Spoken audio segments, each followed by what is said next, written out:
उधर अखिलेश यादव ने गोरखपुर में बुलडोजर चलाने का किया ऐलान। इधर बाबा की पुलिस ने कर दिया एक एनकाउंटर, मच गया जबरदस्त हड़कंप। एनकाउंटर पर फायर हो गए अखिलेश यादव, लखनऊ तक मच गई खलबली। मायावती भी सुनकर हैरान। सीएम योगी का फिर शुरू हुआ भयंकर एक्शन। क्या योगी बनाने जा रहे हैं अपनी अलग पार्टी? अंदर खाने से ऐसी खबर बाहर आई, यूपी की सियासत में सुनामी छाई। सच्चाई जानकर नहीं होगा यकीन। 24 घंटे पहले उधर अखिलेश यादव सपना देख रहे थे योगी के इस्तीफे का, और इधर बाबा की पुलिस ने अचानक एनकाउंटर करके तहलका मचा दिया।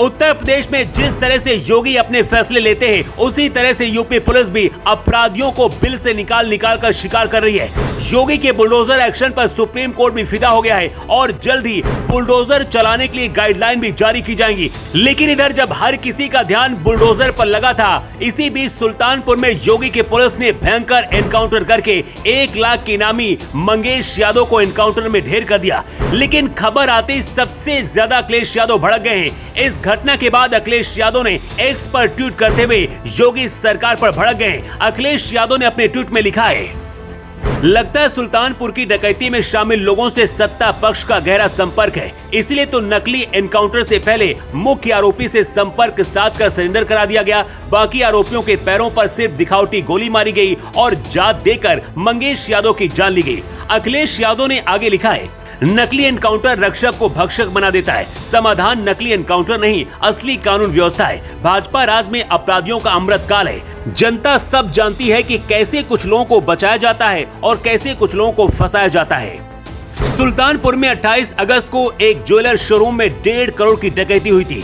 इस मामले में पुलिस ने 3 आरोपियों को पहले गिरफ्तार कर लिया था, जबकि 1 लाख का फरार आरोपी मंगेश यादव गुरुवार की सुबह पुलिस एनकाउंटर में मारा गया। मंगेश भी इस लूट में शामिल था। अखिलेश यादव का आरोप है कि अगर बाकी आरोपियों का एनकाउंटर नहीं हुआ तो फिर मंगेश यादव का ही क्यों किया गया, जबकि पुलिस का कहना है कि बाकी आरोपियों ने सरेंडर किया, लेकिन मंगेश ने भागने की कोशिश की, इस वजह से एनकाउंटर हुआ। अखिलेश यादव का कहना है कि योगी की पुलिस ने जात देकर फर्जी एनकाउंटर किया। योगी आदित्यनाथ अब अपनी पुलिस के पक्ष में खुलकर सामने आ गए हैं। योगी आदित्यनाथ ने अखिलेश यादव पर जमकर निशाना साधा है और धागे खोल दिए। योगी ने कहा कि कुछ लोग अपनी राजनीतिक संकीर्णता में फंसे हुए हैं, वो अपनी जाति से ऊपर उठकर देखना ही नहीं चाहते। योगी ने कहा है, ये लोग देश को जाति और मजहब में बांटने की कोशिश कर रहे हैं। एक तरफ हमारे संत राष्ट्रीय स्वयंसेवक संघ और विश्व हिंदू परिषद के द्वारा पूरे भारत को जोड़ने का काम किया जा रहा है, समाज में एकता बनाने का काम कर रहे हैं, मगर दूसरी तरफ कुछ लोग समाज को जातियों और मजहब में बांटने की कोशिश कर रहे हैं। सुल्तानपुर एनकाउंटर ऐसे वक्त में हुआ है जब 24 घंटे पहले अखिलेश यादव कह रहे थे कि 2027 में जब उनकी सरकार आएगी तो वो योगी के सारे बुलडोजर योगी के गोरखपुर की तरफ मोड़ देंगे। अखिलेश यादव ने तो यहाँ तक दावा किया है कि योगी बहुत जल्द अपनी खुद की पार्टी बनाएंगे, इसलिए उन्हें अपनी पार्टी का चुनाव चिन्ह बुलडोजर रखना चाहिए। ऐसा माना जाता है कि यूपी के अंदर केशव और योगी के बीच 2 अलग गुट हैं। कई बार तकरार की खबरें भी सामने आई हैं, लेकिन मोदी शाह की एंट्री होने के बाद मामला शांत हो जाता है। इसका फायदा कई बार अखिलेश यादव ने भी उठाने की कोशिश की, यहाँ तक कि केशव मौर्य को सपा में आने का ऑफर भी दे चुके हैं।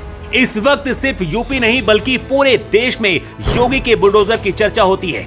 यूपी पुलिस की एनकाउंटर नीति पर भी सवाल उठते हैं, लेकिन ये भी एक सच है कि यूपी देश का सबसे बड़ा राज्य है। इस वक्त बंगाल, हिमाचल और पंजाब के हालात देखकर ऐसा लगता है कि अगर यूपी से योगी हट जाएं तो फिर 10 साल पुराने फिर से वापस दिन लौट आएंगे। अपराध की कोई जाति नहीं होती, लेकिन हमारे देश के नेता जनता को जाति धर्म में बांटकर अपना फायदा उठाते हैं और आम जनता इसमें पिसती है। पिछले कुछ दिनों से योगी आदित्यनाथ फिर से अपने रौद्र अवतार में नजर आ रहे हैं और ताबड़तोड़ बुलडोजर चला रहे हैं और यूपी पुलिस अपराधियों को साफ कर रही है। लेकिन सुल्तानपुर में 1 लाख की इनामी मंगेश यादव के एनकाउंटर को जिस तरह से अखिलेश यादव ने फर्जी बताया, आप इसे कितना सही मानते हैं? सिर्फ जातिवाद की राजनीति करके अपराधियों को बचाना कितना सही है? अपनी राय कमेंट करके आप जरूर बताएं।